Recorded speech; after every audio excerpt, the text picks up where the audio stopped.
जैसे मान लीजिए अभी हम लोग बात करते हैं, सिर्फ हीट कैपेसिटी की बात करते हैं। तो मान लेते हैं हमारे पास एक जार है जिसमें हमने पानी रखा है, ठीक है। तो पानी का टेम्परेचर मान लीजिए सपोज करें अभी टेम्परेचर T बराबर 20 डिग्री सेंटीग्रेड है, ठीक है। और इसमें जो मास है वो m बराबर 1 लीटर है मान लेते हैं, ठीक। तो हम हीट देंगे, हीट सराउंडिंग से हीट देंगे। तो हीट देंगे तो मान लीजिए delta Q amount of heat दे रहे हैं, जिससे कि इसका temperature final temperature 21 degree centigrade हो गया, ठीक है। होगा ऐसा। इसका मतलब ये हम समझेंगे कि यदि हमने जो अमाउंट ऑफ हीट दिया सिस्टम को, सिस्टम के पार्टिकल ने अपने टेम्परेचर को बढ़ाने में, अपने एग्जिस्टिंग जो उसका एटमॉस्फेयर एम्बिएंट टेम्परेचर उसको बढ़ाने में यूज कर लिया उसको, ठीक है। इसीलिए तो टेम्परेचर सिस्टम का 21 डिग्री सेंटीग्रेड हुआ। और इस बात का एश्योर करता है ये सिस्टम कि इसके हर पार्टिकल का टेम्परेचर 21 होगा, तभी वो उतना अमाउंट ऑफ हीट लेगा। बात समझ पाए? नहीं समझ पाए? हाँ या ना बोलिए। नहीं समझ पाए? कहने का मतलब ये कि जो मान लीजिए हम 10 जूल एनर्जी दी है इसको, तब 20 डिग्री सेंटीग्रेड से 21 हो गया, तो हम क्या ये कह सकते हैं कि हर पार्टिकल का टेम्परेचर 21 डिग्री होगा? होगा ना। तो जब तक हर पार्टिकल का टेम्परेचर 1 डिग्री सेंटीग्रेड न बढ़ जाए, तब तक जो अमाउंट ऑफ हीट दिया जाएगा वो हीट इसके टेम्परेचर को 1 डिग्री बढ़ाने के लिए है, ठीक है। अब हम बात करते हैं स्पेसिफिक हीट। इन जनरल हम उसी समय मिलेंगे। तो हम लोग बात करते हैं, अभी हम हीट कैपेसिटी की बात कर रहे हैं। हीट कैपेसिटी, हीट कैपेसिटी से क्या आपको समझ में आता है? मतलब हीट कैरिंग कैपेसिटी, ठीक है। हीट कैरिंग कैपेसिटी आपको याद है? यदि आपको याद हो तो बताइएगा। पहले के जमाने में जो कार होता था या जीप होता था, उसके आगे में रेडिएटर होता था। रेडिएटर, इंजन के आगे रेडिएटर होता था और उसमें पानी डाला जाता था। उसमें बड़े छोटे छोटे फिन्स होते थे, पानी डाला जाता था। क्यों? क्योंकि इंजन जो हीट प्रोड्यूस कर रहा है उसको वो ऑब्जर्व कर ले। देखा है कभी क्या फिल्म में, कभी या फिर कभी टीवी पर, यहाँ कहीं कहीं कुछ देखा है आपने ऐसा? नहीं, वो आपकी जन्म से पहले की बात है वो सब। इसलिए पुराना फिल्म कभी कभी देखिए। देखा है आप लोगों ने फिल्म, पुराना फिल्म? अपने जन्म से पहले का फिल्म देखा है आप लोगों ने? अपने जन्म से पहले का फिल्म ही नहीं देखा है? देखा है ना। कौन सा फिल्म देखा होगा आपने, बताइए। अभी भी जीवित है वो। और उससे पहले?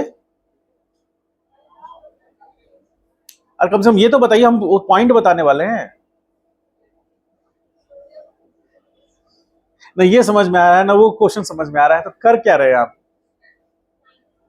आप जैसे मान लीजिए अभी तक आप कभी इंटरव्यू दिए हैं अपने जीवन काल में? आज तक कभी इंटरव्यू नहीं दिए? कभी नहीं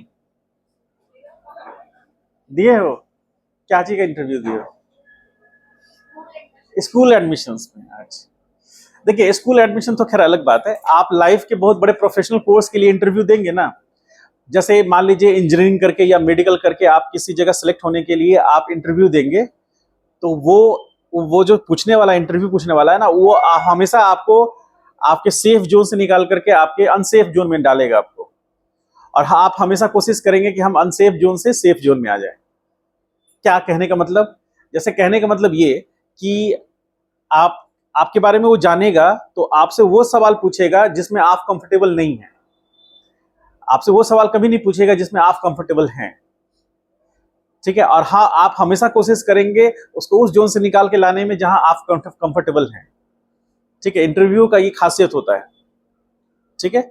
बहुत सारे इंटरव्यू मैंने दिए हैं, उसी में से हम आपको एक चीज बता रहे हैं। जैसे मान लीजिए आपने सपोज कह दिया कि मेरा फिजिक्स केमिस्ट्री मैथ में आपका सबसे स्ट्रॉन्ग सब्जेक्ट फिजिक्स है, मान लीजिए आपने इंटरव्यू में बोल दिया,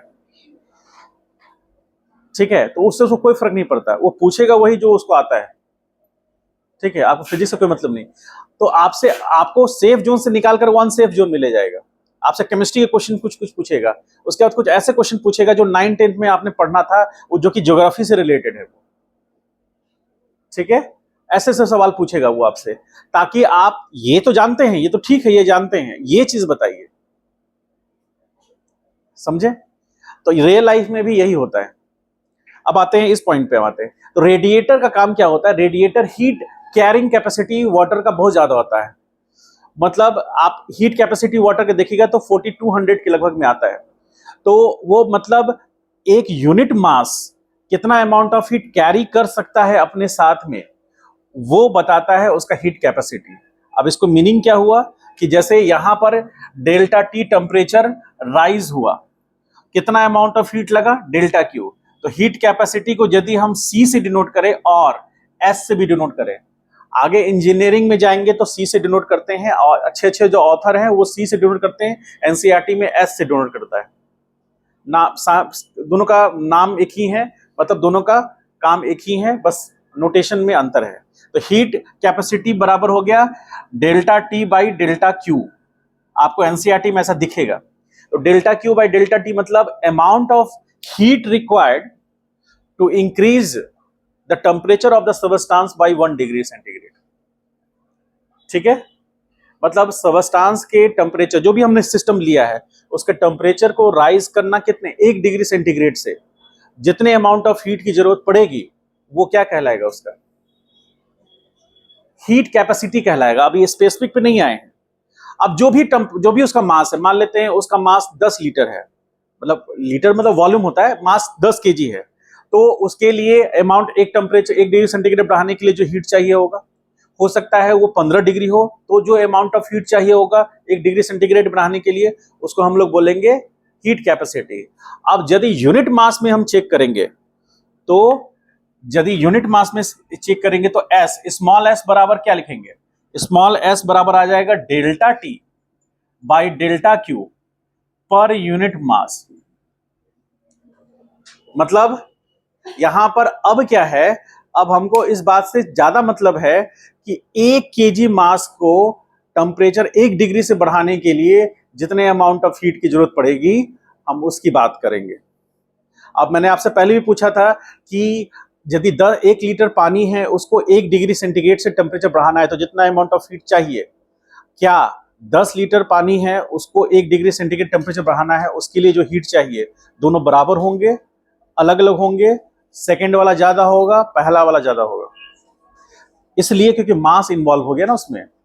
ठीक है, तो हमको अब या स्पेसिफिक हीट कैपेसिटी के लिए हमको क्या करना है, हमको यूनिट मास देखना है।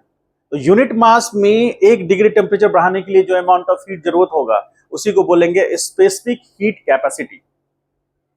क्यों, क्योंकि हीट कैपेसिटी क्यों बोल रहे हैं, क्योंकि वो सबस्टांस हीट ले रहा है, अपने में ऑब्जर्व कर रहा है हीट में, अपने 1 डिग्री टेम्परेचर बढ़ाने के लिए, तो वो हीट ऑब्जर्व कर रहा है।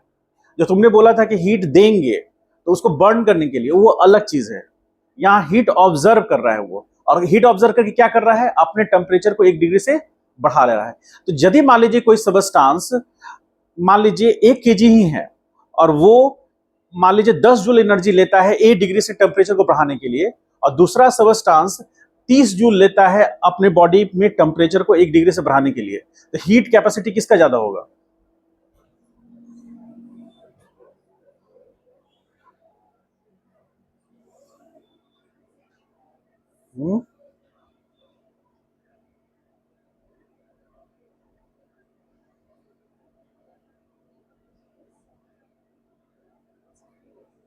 बोलिए।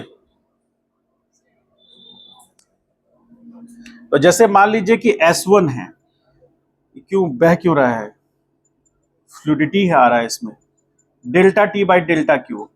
अब हमको क्या कहना है, ठीक है, हम पर यूनिट मास की ही बात कर रहे हैं, मान लीजिए पर यूनिट मास की ही बात कर रहे हैं। इसका टेम्परेचर हमको डेल्टा टी कितना लेना है, इंक्रीज करना है 1 डिग्री सेंटीग्रेड से।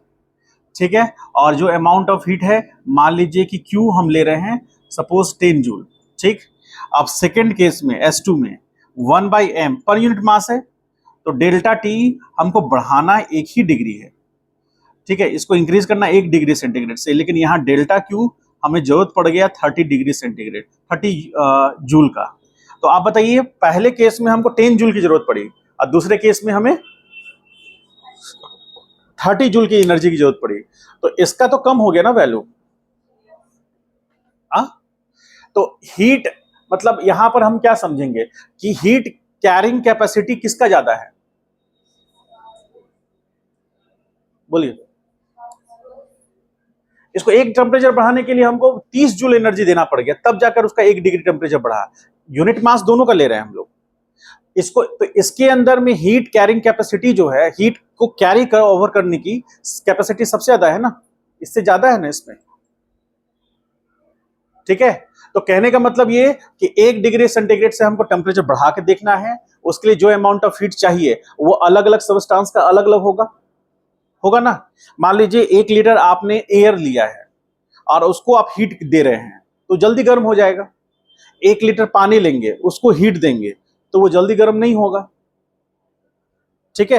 अब यहां का रेशियो पर अभी थोड़ा मत सोचिए, वो हम बाद में बताएंगे आपको। बस ये समझिए कि हीट कैरिंग कैपेसिटी जिसका ज्यादा होगा, कैरी करने की ज्यादा होगी, उसका स्पेसिफिक हीट कैपेसिटी ज्यादा होगा, समझे। अब जो सबस्टांस इस बात को, मतलब ये कैरिंग करने का मतलब हुआ कि उसके अंदर एनर्जी को ऑब्जर्व करने की एबिलिटी जितना ज्यादा होगी, ठीक है। तो हम जो बातें कर रहे हैं उसमें हीट कैपेसिटी में S बराबर आता है delta T by delta Q। अब और S, स्मॉल s में क्या आता है 1/m delta T by delta Q। Unit क्या होगा, यूनिट ऑफ S क्या होगा, स्पेसिफिक हीट कैपेसिटी का यूनिट क्या होगा, kelvin divide by KG joule होगा, ठीक है। ये इसका यूनिट होगा स्पेसिफिक हीट कैपेसिटी का। इसको और डिटेल में हम लोग उस समय पढ़ेंगे जब हम लोग थर्मोडायनेमिक्स में आएंगे। फिलहाल इसको इतना लिख लीजिए और उसके बाद आते हैं हम लोग मोनोटॉमिक, डायटोमिक, ये सब पढ़ चुके हैं आप लोग, पढ़े हैं ना। तो मोनोटॉमिक और डायटोमिक में आते हैं।